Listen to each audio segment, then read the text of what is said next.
flight crew now. Commander Dick Scobie, followed by Mission Specialist Judy Weston, Ron McNair, pilot Mike Smith, followed by Krista McCullough, feature in space, Ellison Onizuka, and payload specialist Greg Jarvis. Minus 10, 9, 8, 7, 6. We have main engine start. 4, 3, 2, 1, and liftoff. Liftoff of the 25th Space Shuttle mission, and it has cleared the tower. Engines throttling up. 3 engines now at 104%. Challenger, go with throttle up. Challenger, go with throttle up.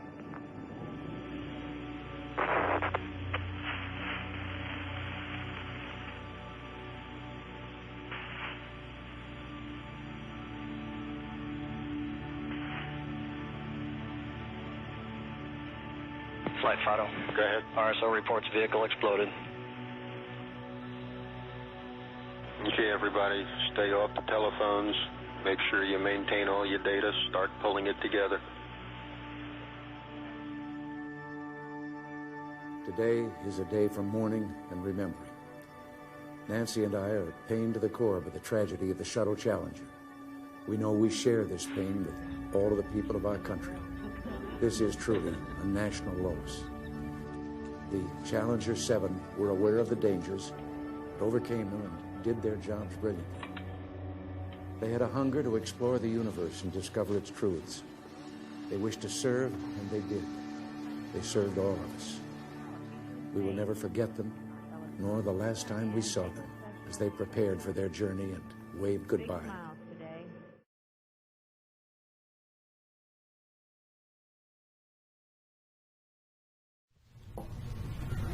The Space Shuttle Challenger disaster happened in January 28, 1986, when the NASA Space Shuttle Challenger broke apart 73 seconds into its flight, leading the death of its 7 crew members, which includes 5 NASA astronauts and 2 payload specialists. The spacecraft disintegrated over the Atlantic Ocean off the coast of Cape Canaveral, Florida. Disintegrated of the vehicle began after an O-ring seal in its right. CRB, solid rocket booster, failed at liftoff.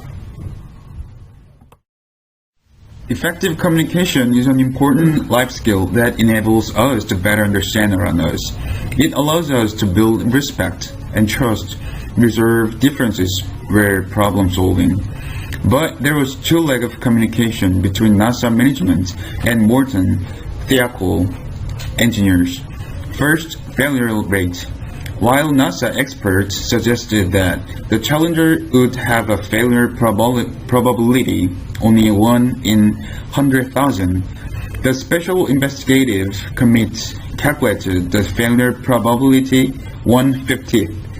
There is a difference of 2,000 times, and everybody can guess just how simple NASA made this judgment. Secondly, temperature. McDonnell, the director of a space shuttle, was concerned that below freezing temperatures might impact the integrity of a solid rocket's O-rings, and he would soon learn that his worst fears had come true. The rockets would explode before the shuttle ever lifted off from the launch site. NASA had warning of a disaster risk post, but they did not listen to them. The disaster happened by a failure in the joint between the 2 lower segments of the right salt rocket motor. NASA was under pressure to finish it quickly. This caused them to cut corners in the safety frictions by getting corners key components to the shuttle's O-ring failed, causing the shuttle to explode and killing all crew members. There were no preparations for the crew such as emergency jackets, so all lives were lost. An O-ring is known as a packing or a toric joint. It's a mechanical gasket in the shape of torus. It's a loop of an elastomer with a round cross-section, designed to be fitted in the groove and compressed during assembly between two and more parts, creating a seal at the interface. The failure of an O-ring seal was determined to be the cause of the Space Shuttle Challenger disaster. A crucial factor was cold weather prior to the launch. The material of the failed O-ring was FKM. When the O-ring is cooled below its glass transition temperature, it loses its elasticity and becomes brittle. Model vehicle contractor of the O-ring should be blamed because they didn't prepare a backup plan for O-ring problem. On the night before the launch, exceedingly low air temperature was recorded.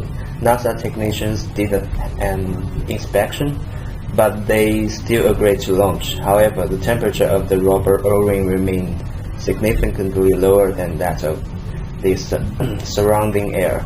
A small gassing event was observed from the solid rocket booster at the joint between two segments in the moments immediately preceding the disaster.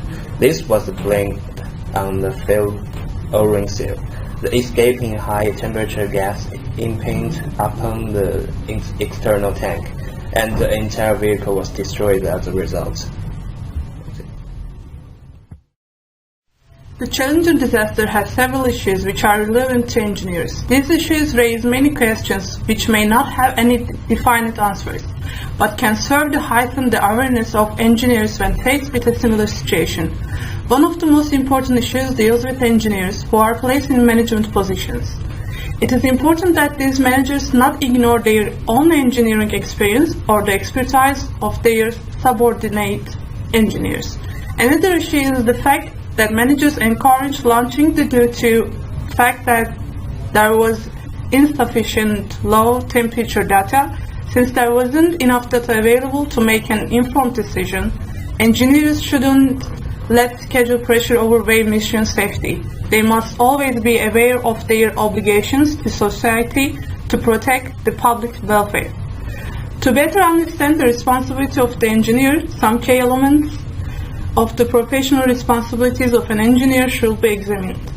This will be done from two perspectives: the implicit social contract between engineers and society, and the guidance of the codes of ethics of professional societies.